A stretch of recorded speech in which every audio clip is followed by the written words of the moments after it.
Hai semua, salam sejahtera Malaysia. Di dalam isu yang tergempar, isu lain yang tergempar, setelah kita mendengar beberapa desas-desus ataupun kabar angin sebelum ini yang menyatakan terdapat sebuah gerakan ataupun plot untuk menumbangkan kerajaan Datuk Seri Anwar Ibrahim. Namun hari ini tuan-tuan dan puan-puan, lain pula yang terjadi kepada parti di dalam anggota Perikatan Nasional. Jadi saudara-saudara, Bersatu tiba-tiba membuat sebuah pendedahan yang amat mendahsyatkan.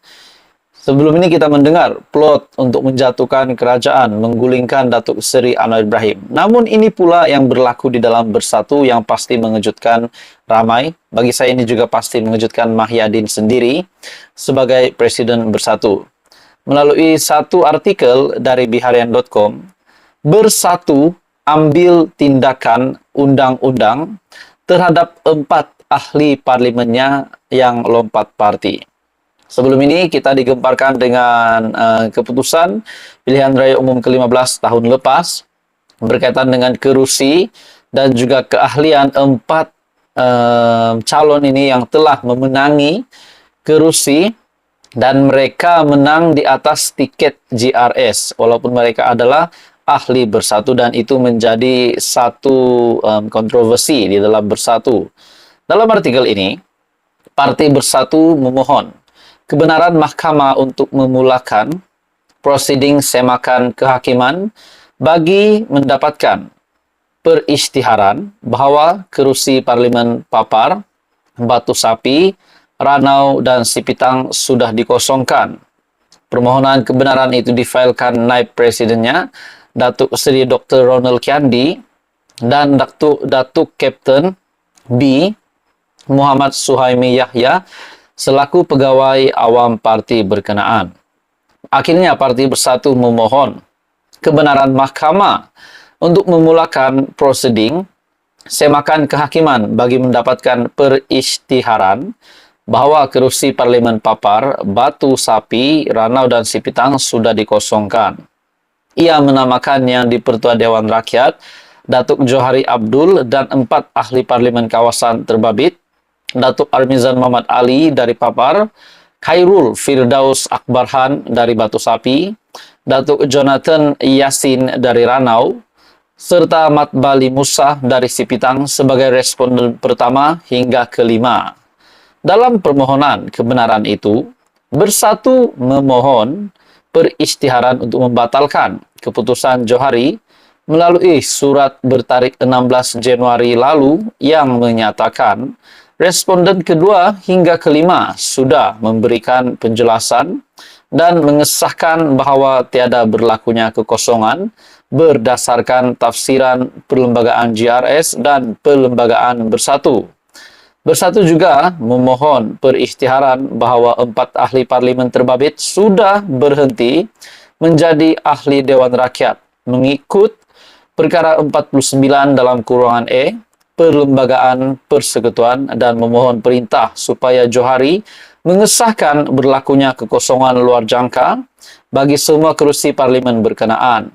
Parti itu turut memohon perintah supaya Johari memaklumkan SPR mengenai kekosongan itu dalam tempoh 21 hari dari perintah terbabit. Sekiranya kebenaran diberikan dan sementara menunggu pendengaran semakan kehakiman, Bersatu memohon perintah penzahiran supaya responden mengemukakan ke semua surat menyurat dan rekod kepada dan daripada Johari berhubung maklumat dan penjelasan mengenai pemberhentian semua ahli parlimen terbabit, pengesahan bahawa tiada berlakunya kekosongan luar jangka. Jadi ini pasti satu isu yang menggemparkan Malaysia. Jadi saudara-saudara, tuan-tuan dan puan-puan semua, apa komen anda?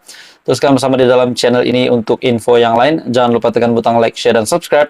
Info padu, info hangat disediakan di dalam channel ini. Hai semua, salam sejahtera Malaysia. Saudara-saudara, tuan-tuan dan puan-puan, satu lagi pendedahan yang amat dahsyat luar biasa dari SPRM. Nah, ini berkaitan dengan satu nama yang didakwa terlibat dengan sebuah gerakan untuk menumbangkan kerajaan Datuk Seri Anwar Ibrahim. Untuk menggulingkan kerajaan yang ada hari ini, pimpinan Perdana Menteri Datuk Seri Anwar Ibrahim. Tidak lain dan tidak bukan, nama Daim Zainuddin, bekas Menteri Keuangan, dan juga Tun Dr. Mahathir yang dikatakan akan membiayai gerakan untuk menggulingkan kerajaan Anwar. Jadi saudara-saudara, tuan-tuan dan bapak semua, berkaitan dengan satu lagi pendedahan SPRM yang amat dahsyat, berkaitan dengan 12 aset luar pesisir pantai yang ditulis di dalam kertas Pandora, yang maklumatnya ada di dalam kertas Pandora. Akhirnya Daim Zainuddin disiasat oleh SPRM. Bagi saya ini satu pendedahan yang amat dahsyat dari SPRM. Dalam sebuah artikel dari sengatdaily.com, isu 12 aset luar pesisir didedah kertas Pandora. Daim disiasat SPRM. Dalam artikel ini, bekas Menteri Keuangan tersebut, Tun Daim Zainuddin, didakwa mengadakan pertemuan sulit dengan 3 operator politik Parti Pembangkang sejak beberapa hari lalu.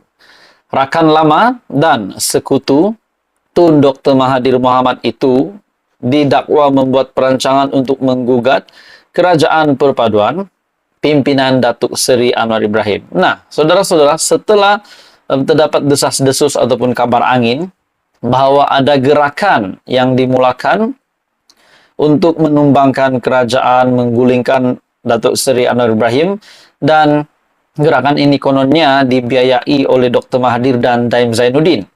Dan objektif mereka juga adalah untuk menaikkan semula Mahyadin menjadi Perdana Menteri, sekaligus 10 ahli parlimen Barisan Nasional yang akan turut serta di dalam gerakan ini dengan meletakkan jawatan bagi memberi laluan kepada pilihan raya kecil. Dalam artikel ini, perancangan tersebut dikatakan bagi mengelak pendakwaan terhadap salah laku membabitkan jutaan ringgit wang negara yang dihadapi oleh pihak tertentu sekarang. Sebelum ini, Suruhanjaya Pencegahan Rasuah Malaysia SPRM dilapor sedang menyiasat kekayaan di luar negara milik Daim dan keluarganya seperti didedahkan kertas Pandora. Nah, tuan-tuan dan semua, dalam artikel ini yang panas, yang saya tertarik, yang mengejutkan, di mana disebut nama anak bekas Perdana Menteri. Namun kita tidak tahu anak bekas Perdana Menteri itu siapa. Dalam artikel ini, Daim bersama seorang lagi anak bekas Perdana Menteri yang telah dipanggil SPRM pada Februari lepas. Putusan Malaysia melaporkan bekas menteri itu telah diminta menjelaskan aliran wang dan pelaburan ke dalam 12 syarikat luar pesisir yang berdaftar atas namanya dan ahli keluarganya di luar negara. Penyiasat juga dilaporkan sedang menyiasat sama ada dana itu datang daripada projek kerajaan atau tidak. Laporan itu tidak menyebut nama Daim Zainuddin, sebaliknya merujuk kepada bekas Menteri Keuangan berusia 84 tahun. Mereka juga tidak menamakan orang lain yang disoal siasat oleh pihak berkuasa. Sumber yang tidak dinamakan dilapor memberitahu media tempatan bahwa siasatan masih di peringkat awal dan lebih ramai orang mungkin akan disoal berhubung kertas Pandora tidak lama lagi. Aliran wang kepada pelaburan asing dan kemudian penemuan laporan kertas Pandora sedang dikaji dengan teliti dan siasat.